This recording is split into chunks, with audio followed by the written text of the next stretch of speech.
Olá, queridos alunos e professores, estamos iniciando mais uma aula de Geografia. Eu sou a professora Juliana e estarei acompanhando vocês ao longo da nossa aula. Vamos agora verificar qual o número e o tema da nossa aula. Hoje nós temos a aula de número 41 e com objeto de conhecimento a biodiversidade brasileira, com um detalhamento, ou seja, aquela parte que nós vamos nos debruçar ao longo da aula de hoje, as fontes de energias renováveis, a disposição e a acessibilidade dessas fontes no Brasil, no Amazonas e no município, no caso o município de Manaus. Então, nesse momento, vamos dar início à nossa aula.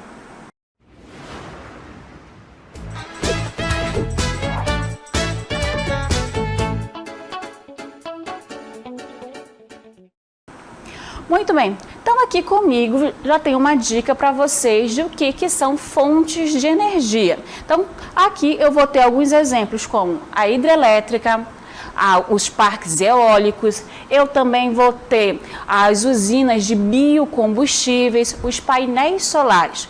O que eles têm em comum? Eles são as chamadas fontes de energias renováveis, ou seja, é aquela matéria que a gente vai ver a natureza repondo elas naturalmente após o uso humano. Já as fontes de energia não renováveis, que são aqueles combustíveis fósseis, como o petróleo, o gás natural ou até mesmo os minérios, eles vão ser fontes de energias renováveis, porque eles vão levar milhões de anos até que a natureza possa repô-los naturalmente. O ciclo hídrico, ele acontece diariamente. A energia solar que vem da captação do Sol. Então, o Sol, durante o período do dia, ele está ali fornecendo a radiação solar para o nosso planeta e as placas solares podem captar essa radiação, podem captar, então, a energia do Sol e transformá-la. No entanto, a gente vai verificar que algumas dessas energias renováveis também não vão ser aquelas totalmente sustentáveis, porque elas vão acabar gerando de alguma forma o impacto ambiental ou impacto social. Mas vamos ver quais são então as fontes de energias renováveis que o Brasil possui. Então a gente verifica aqui que o Brasil ele vai ter várias fontes de energias renováveis que são utilizadas. E a principal delas vai vir da energia hidráulica, ou seja, da água dos rios. Ela vai ser, então, a principal responsável pela produção de energia elétrica no nosso país. E quais são as outras fontes de energias renováveis? Nós vamos ter a solar, do sol, a eólica, da força dos ventos, e a biomassa, que vem da queima das matérias, os resíduos minerais, os resíduos vegetais e também os animais. Nesse primeiro gráfico, a gente vai ter a geração de energia elétrica por fonte no Brasil, isso no ano de 2019. E a gente observa todo esse azul, ele vai estar se referindo à geração de energia hidráulica, ou seja, no ano de 2019, a principal fonte da qual o Brasil produziu energia foi da água dos rios. Seguindo, a gente vai ter o gás natural, que é não renovável, mas aí a gente volta para a eólica, a biomassa, que são fontes de energias renováveis. E aí a gente vai ter outras fontes também não renováveis, que são os derivados de petróleo, que é os óleos combustíveis, o carvão, a nuclear, que vai ser todas não renováveis. E a gente volta então para a solar, que é outra renovável. E dentre dessas, a hidráulica, a biomassa, a eólica e a solar, que a gente vai verificar como é que está o Brasil nesses pontos. Seguindo, a gente verifica então que acontece que as outras fontes do Brasil ainda não são bem trabalhadas, não são bem utilizadas. O Brasil ele tem 64% da sua fonte de energia vindo das hidrelétricas que a gente tem, ou comprando de outros países, como o Paraguai, como a gente tem Itaipu, uma usina binacional, tanto o Paraguai quanto o Brasil produzem energia e o Paraguai vende o excesso da energia para o Brasil. E a gente verifica que ainda é pouco estimulado, se a gente for analisar a eólica, a solar e também a biomassa. No entanto, a gente verifica que cada vez mais essas fontes têm aumentado aqui no Brasil. Esse segundo gráfico traz para a gente uma divisão por regiões do Brasil. Então, nós verificamos que aqui na região sudeste vai ser a região que mais produz energia elétrica no nosso país, tendo uma participação nessa produção de 29,1%, sendo o estado de São Paulo aquele que vai mais ter participação, cerca de 11% da energia vem do estado de São Paulo, na região sudeste. Seguindo, a gente vai para a região sul, com 21,8% de participação, sendo o estado do Paraná, o que vai mais contribuir com essa participação dessa porcentagem de 13%. Depois, vamos aqui para a nossa região norte, com 19,3%, aonde o estado do Pará, ele contribui com cerca de 9,4% para essa porcentagem de produção de energia. Seguindo, aí em quarto lugar, nós vamos ter o Nordeste com 17,3%, sendo o estado da Bahia o que mais vai contribuir com essa percentual de 5,3%. E por último, a região que menos possui participação. No entanto, é interessante falar que todos os 3 estados dessa região vão ter uma produção similar. Em torno de 4%, Mato Grosso, Goiás e Mato Grosso do Sul, eles vão ter cada um deles de produção de energia elétrica. Então, contribuindo aí para a produção de energia elétrica no nosso país.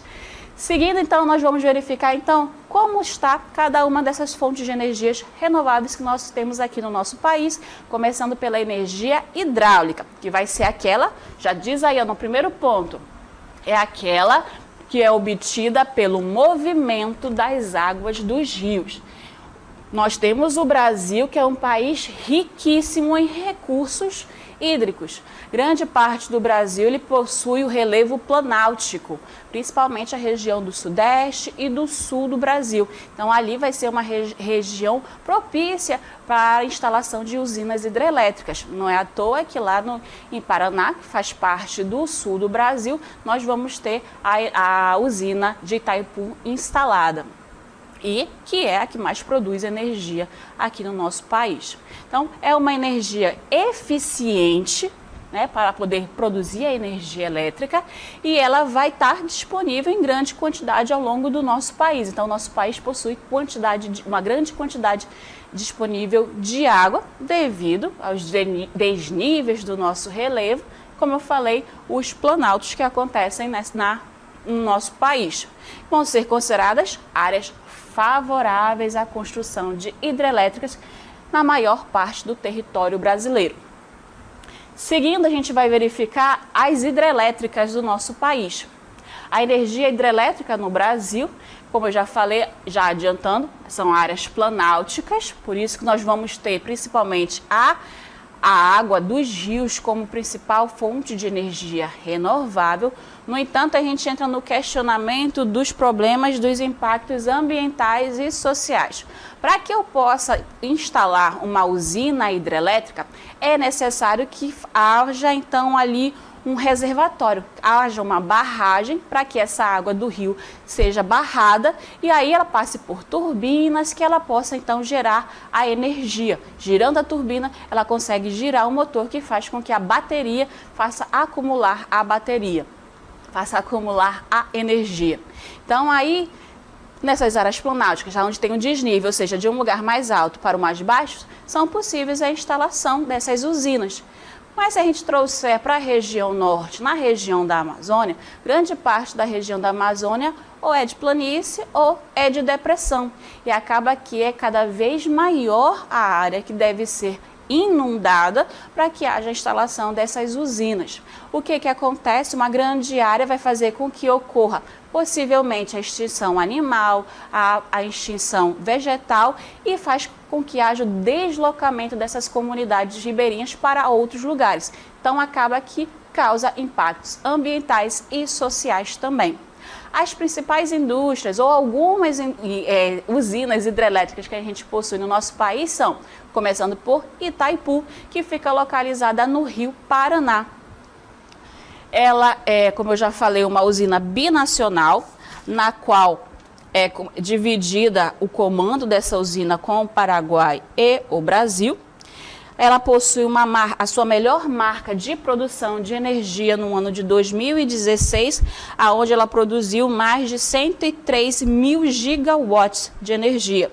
No ano passado, no ano de 2021, a gente vai ter a marca de 66 mil gigawatts. A outra usina, a usina de Tucuruí, que fica no Rio Tocantins, ela teve a marca em 2021 de 30 milhões de megawatts de energia produzida. Depois nós temos a Ilha Solteira, no Rio Paraná, que fica na divisão entre a Ilha Solteira, que é o município do estado de São Paulo, e a Selvíria, que fica no estado de Mato Grosso do Sul. No entanto, é uma usina que viveu no ano de 2021 uma crise hídrica, devido à vazante do rio e ao período grande de estiagem de chuvas. E por último, nós temos a usina de Balbina, que é uma usina instalada no município de Presidente Figueiredo, no estado do Amazonas. Então, Balbina, que fica localizada no município de Presidente Figueiredo, ela produz energia elétrica. No entanto, toda a energia acaba sendo consumida pela cidade de Manaus e apenas 10% da cidade de Manaus é que tem a energia fornecida pela usina de Balbina. E Balbina acaba entrando em grandes problemas ambientais, porque para ser a produção dessa energia dessa usina foi necessária uma grande área inundada e ela acaba não tendo uma capacidade tão grande quanto se esperava para a produção de energia. Mas esse é um assunto para uma próxima aula que a gente vai ter dedicado à usina hidrelétrica de Balbina. Então a gente tem essas quatro exemplos de usinas hidrelétricas. Para a gente conhecer um pouquinho mais sobre o fornecimento e a geração de energia hidrelétrica, a gente vai verificar a usina de Itaipu, que é uma usina binacional. E aí eu trago para a gente aqui o site de Itaipu. Então, olha só, vamos agora analisar um pouco sobre o site de Itaipu, que ele dispõe algumas informações sobre essa usina. Então, aqui vocês já estão conseguindo observar essa imagem. E esse primeiro ponto aqui, olha só, aonde a água vai correndo é justamente o chamado vertedouro. O que esse é o vertedouro? É o lugar onde vai descarregar toda a água não utilizada para a geração de energia. Então, se o reservatório atingir o seu limite máximo, esses vertedouros vão ser acionados e a água toda vai ser despejada, tá? Aqui, como a gente vê nessa imagem, a água vai descendo, ou seja, o vertedouro foi aberto para que o limite máximo desse lago não seja ultrapassado. O segundo ponto que a gente vem aqui é o ponto de transmissão. Na transmissão é justamente aonde a gente vai enxergar que é o local onde vai ter essa transmissão de energia. Passou a água pelas turbinas que nós vamos já ver, é esse local, a transmissão que vai fazer essa transformação da água, da energia gerada pela água, para então a energia elétrica que vai ser transmitida. Seguindo, a gente vai ter o outro ponto, que vai ser aqui, que é justamente a barragem, que é onde vai estar a água vai ser barrada. Então, olha só, a barragem serve para represar a água e ela tem aí para obter um desnível de 120 metros, ou seja, a queda dentro das turbinas é de cerca de 120 metros, que permite então a operação das turbinas. Na parte superior da barragem principal estão situadas as tomadas de água, que são as comportas que permitem que a água, passando por elas e pelos condutos forçados, alcance a caixa espiral, aonde faz a turbina girar. Quem mais a gente vai ter aqui, que é onde fica a parte da geração de energia, onde a energia da água vai ser transformada. Então, Itaipu Binacional é a maior usina hidrelétrica do mundo em geração de energia. Daqui a pouquinho ela vai acabar sendo ultrapassada pela usina asiática. No entanto, ela possui 20 unidades geradoras que têm uma capacidade de potência instalada de 14 megawatts de potência. E acaba fornecendo para o Brasil cerca de 15% da energia. Então aqui a gente vai verificar aqui as fotos dessas turbinas, que a gente não tem como ver de perto assim, mas a gente tem aqui mais ao longe algumas delas, são cerca de 20, todos esses pontos brancos são as turbinas por onde a água passa e faz com que essas turbinas girem e façam essa força da água, gera então a energia. A outra foto aqui, a gente tem aqui mais ao longe, essas torres de transmissão da energia. E aqui uma foto, tanto do lago, quanto aqui uma parte de trás da barragem que a gente tem da usina de Itaipu. E aqui novamente outra foto, mas agora vista de cima dessa barragem, para então uma vista do lago de Itaipu. A gente verificou aqui algumas informações de Itaipu e sobre a usina hidrelétrica, a geração de energia hidrelétrica no nosso país. Vamos seguir agora para a energia solar, que é a energia captada pelo Sol. Então, o Sol é uma fonte de energia inesgotável, porque não tem previsão nesse momento do Sol parar de gerar energia, então ela é uma fonte inesgotável e ela tem um período do dia onde ela vai fornecer energia solar para poder ser captada pelas placas solares. O que é interessante colocar é que o Brasil ele também tem uma grande vantagem, porque ele está localizado na zona térmica tropical e a região do Nordeste é a que vai ser mais beneficiada para a produção da energia solar.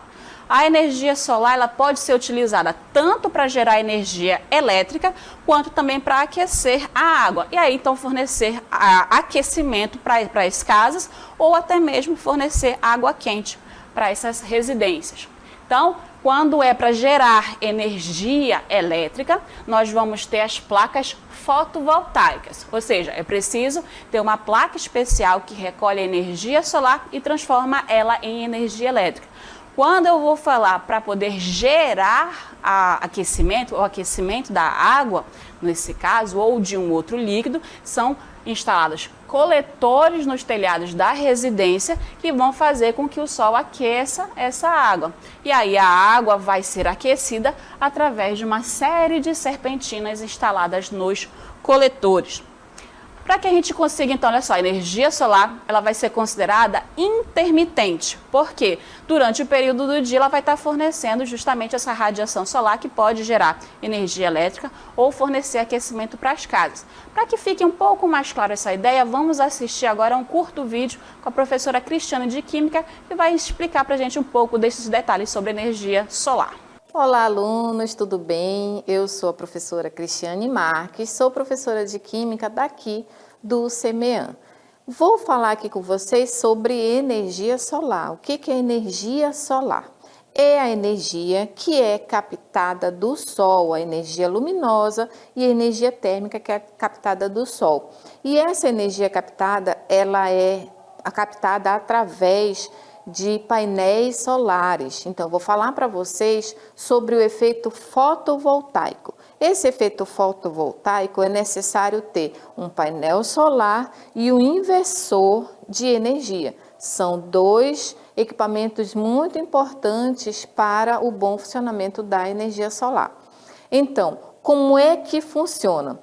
O painel solar, ele capta a energia luminosa, ele passa essa energia para o inversor. Esse inversor, ele recebe essa energia e transforma essa energia do Sol em energia elétrica, em corrente contínua para corrente alternada, que é a energia necessária para o bom funcionamento dos equipamentos da nossa casa. Então, para funcionar a luz, para funcionar a TV, o videogame, para funcionarem as tomadas, para a gente ligar geladeira, abastecer ali também o celular. Então, esse inversor, a função dele é justamente para isso, para converter energia solar. Quando essa energia elétrica é o suficiente e ela sobra, então essa energia elétrica ela vai ser emitida para a concessionária de energia, porque se a gente consome uma certa quantidade de energia na nossa casa,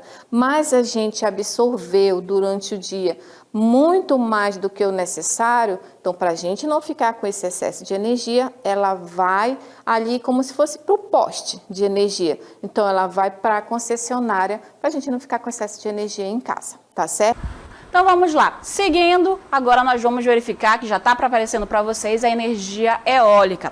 O Brasil também está apresentando cada vez mais potencial para o uso dessa energia, tanto é que a energia eólica hoje é a segunda mais que vai fornecer mais energia elétrica para o Brasil e novamente a região do Nordeste, a litorânea nordestina, é que vai ter vantagens devido à intensidade e regularidade dos ventos. Só para vocês terem uma ideia, o Brasil possui 2 vezes mais uma média de ventos maior do que o resto do mundo.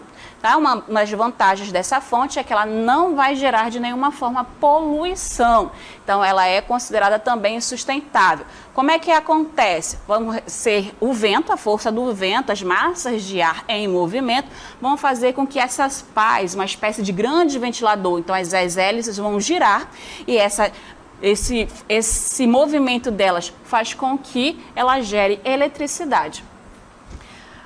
No entanto, a gente tem tanto assim a eólica quanto a energia solar não tem um investimento maior, porque as duas são uma energia que são necessários parques, uma área maior para que sejam instalados tanto as placas solares quanto também as turbinas, os aerogeradores para a produção de energia eólica. E esse material ele é muito caro, então aí um investimento nessas duas fontes de energia acabam sendo mais pesados do que a produção da energia hidrelétrica. No entretanto, olha só, a energia produzida por uma central custa, olha lá, entre 60% e 70% a mais do que a usina gerada a energia gerada pela usina hidrelétrica. Isso faz com que haja ainda pouco parques eólicos no nosso país. No entanto, cada vez mais vem aumentando. Cerca de 795 parques eólicos já existem no nosso país e a cada ano vai crescendo esse número. Vamos agora acompanhar uma curta animação que mostra como é que é essa captação da força dos ventos. Olha só. Então aí eu tenho as partes do aerogeradores, essas 3 principais, e as pás estão girando, que é justamente o vento. Esse movimento faz com que, do girar, faça com que o gerador seja acionado e essa energia seja captada. Ela vai ser retransmitida para uma subestação, que depois é jogada para uma rede de transmissão e aí vai para a distribuição, que vai fazer com que chegue até as cidades, que são os centros consumidores. Então, a energia eólica, ela acaba sendo aí uma grande energia sustentável, considerada energia limpa ou energia verde. E a gente verifica realmente que os impactos da instalação dessas usinas é bem menor do que das usinas hidrelétricas, porque é uma área grande, onde vão ser instaladas diversas desses aerogeradores.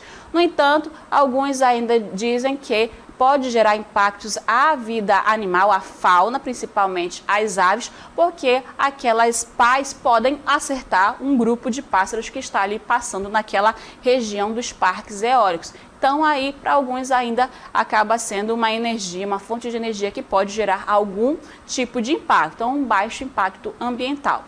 Nós vamos agora para a biomassa. Então, o que é a biomassa? É quando há queima da matéria orgânica, seja ela vegetal, seja ela animal. Quando ocorre essa queima produz então a energia. E é isso que a gente vai verificar agora. Então a biomassa, o que vai ser utilizado? Desde muito tempo a lenha, por exemplo, a madeira, ela é utilizada como uma matéria que vai ser queimada para aquecimento, para poder fazer comida, para poder gerar alguma forma de energia. Aqui no Brasil, a gente vai ter algumas estações que já produzem o chamado biodiesel. E quais são as matérias orgânicas para a produção desse biodiesel? O babaçu, a cana-de-açúcar, que também vai ser utilizada pelo etanol, que acaba sendo uma alternativa, por exemplo, à gasolina, porque o etanol acaba tendo uma menor produção de gás carbônico, por consequência, emite menos gases de efeito estufa e acabam poluindo, então, e contribuindo menos para o aquecimento global. Continuando, a gente verifica que ela representa 9,1% da matriz elétrica e 8% da matriz energética do Brasil. Ela também está crescendo, inclusive nós vamos ver daqui a pouquinho que ela pode haver um potencial para a região da Amazônia. Seguindo, a gente verifica que As fontes agora daqui da Amazônia. A Amazônia justamente vai ter um potencial cada vez maior para a produção dos biocombustíveis, porque a quantidade de resíduos pela piscicultura, pelas atividades extrativistas e coletoras que existem aqui nessa região e são praticadas, podem contribuir como matéria orgânica para a produção da biomassa. Então, olha lá. Fontes de energia renováveis aqui na Amazônia vão existir diversas, como a hídrica, as biomassas, que vão ser o exemplo, o caroço, que vão ser o caroço do açaí, casca de cupuaçu, caroço do tucumã. Outras fontes renováveis pode ser o aproveitamento da planta aquática água-pé, em processo da biodigestão e também o bioetanol produzido a partir da mandioca. Existe uma espécie de mandioca que é utilizada não em grande escala e também não é muito divulgada, que uma espécie de mandioca ela possui uma grande concentração e potencialidade para poder gerar energia elétrica. E como está então a questão do estado do Amazonas? O estado do Amazonas ele vai possuir um sistema de geração elétrica baseado quase exclusivamente na utilização de petróleo, diesel, óleo diesel e combustível, que são as chamadas termoelétricas, onde elas vão Opa, professor errou aqui. Termoelétrica, aonde eles vão utilizar esses combustíveis fósseis.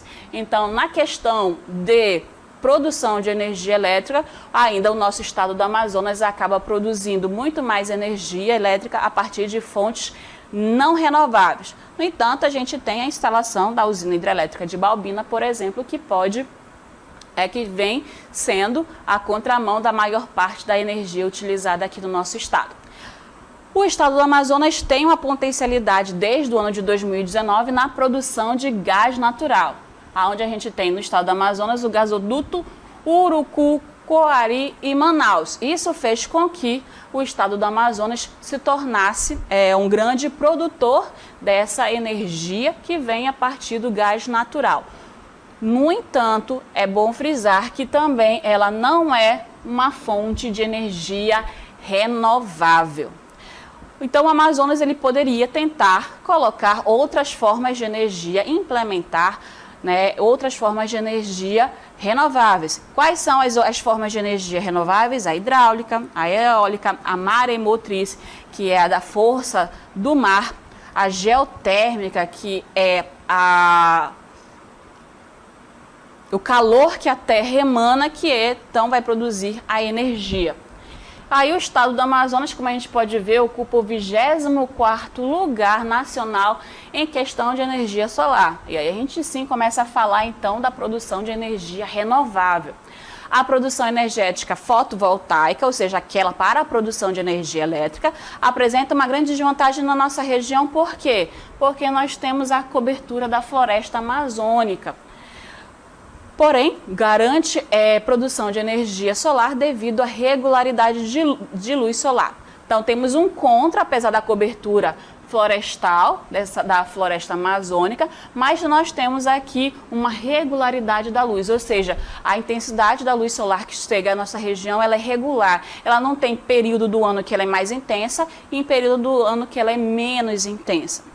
No entanto, o estado do Amazonas ele deu um grande passo para a produção de energia sustentável no ano de 2020, aonde ele sancionou a Lei 5.350 em dezembro de 2020, para que se aproveitasse, incentivasse o aproveitamento de fontes de energia renováveis. Então, o que a gente vai ter com essa lei?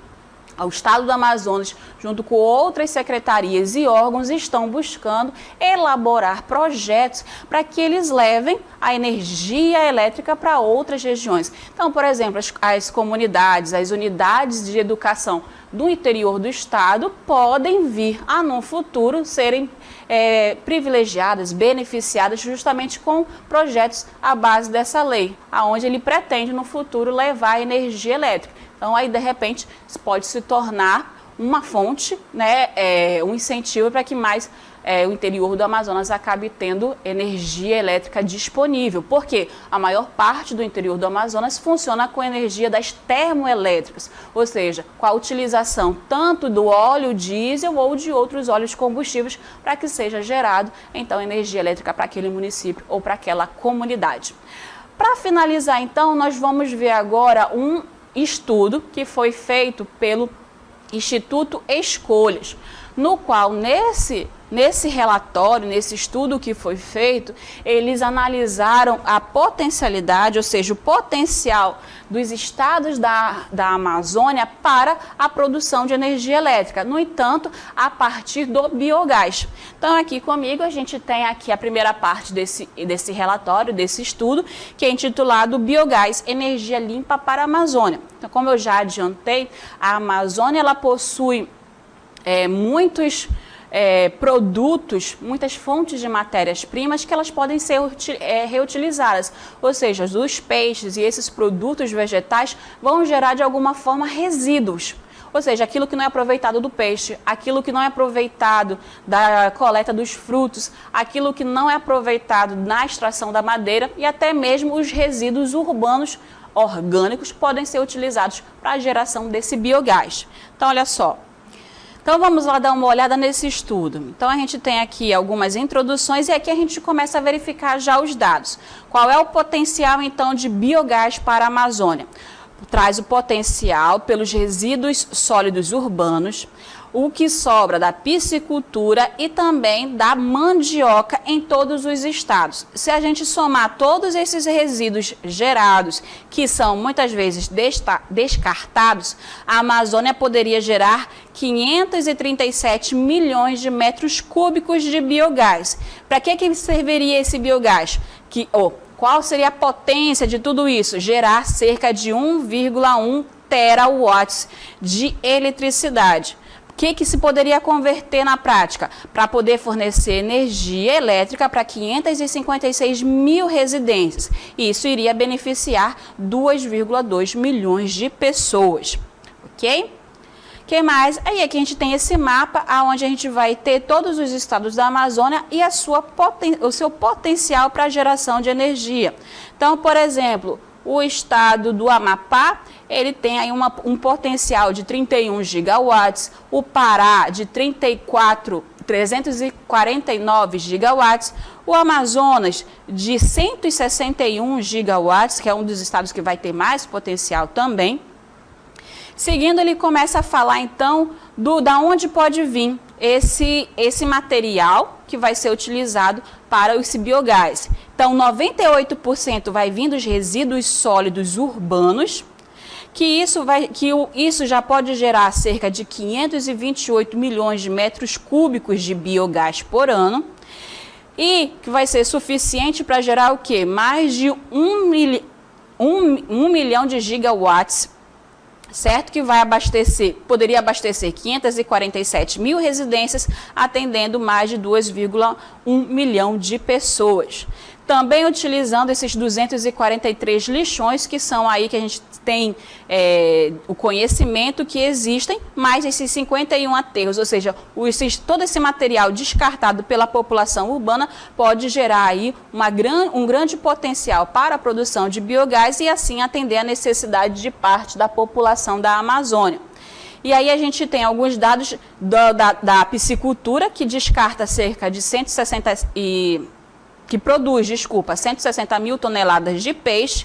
Os resíduos que sobram, ou seja, aquilo que não é aproveitado do peixe, pode gerar 6,1 milhões de metros cúbicos de biogás e aí gerando 13 gigawatts de energia elétrica limpa.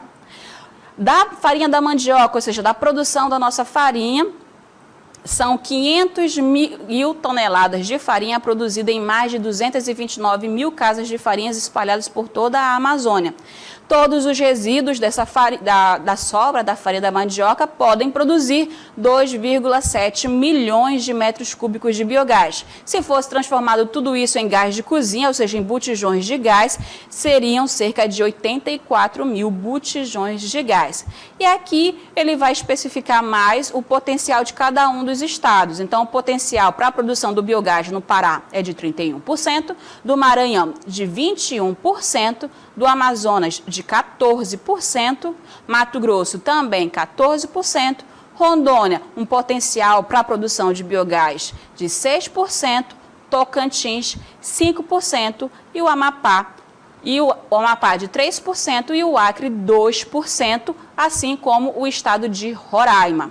Então, a gente verifica que existe essas fontes de energia renováveis espalhadas pelo nosso país. A principal vai ser a energia hidrelétrica. Então, nós vamos ter surgindo e aumentando, sendo incentivadas a eólica, a solar e também a biomassa. E vimos aí no caso da Amazônia que existe um grande potencial para o biogás, aproveitando tudo aquilo que é descartado, tanto pela cidade, ou seja, os resíduos sólidos descartados lá nos nossos lixões, os aterros sanitários, e também o que foi deixado de lado, tanto na piscicultura quanto na produção de farinha. Isso são só alguns exemplos. E a gente sabe que a região da Amazônia também produz outras atividades econômicas que podem ser reaproveitadas para a produção do biogás. Finalizamos aqui a nossa aula.